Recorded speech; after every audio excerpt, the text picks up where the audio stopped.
একসঙ্গে ট্রেনে এসেছি। এই গানটা বিজয়ের থেকে শুনেছো? তোমরা জানো বিজয় কে? হ্যাঁ, আমরা বিজয় থেকে এই গান শুনেছি।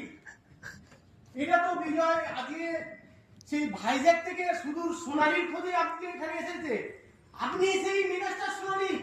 ও মা, আমরা তো বিশ্বাসই করতে পারছি না আপনারাই আজকে মেগাস্টার সোনালী। বিজয় আজকে নিজের রেকর্ডিং ছেড়ে আপনাকে রেকর্ডিং করার সুযোগ করে দিয়েছে শুধুমাত্র আপনার জন্য। আজকে সে আপনার চোখ অপারেশনের জন্য সুদূর ভাইজ্যাক গেছে, যে নিজের একটা কিডনি বিক্রি করেছে, 50,000 টাকার বিনিময়ে আপনার চোখ ঠিক করে দিয়েছে। তোমরা জানো আমার বিজয় কোথায় আছে?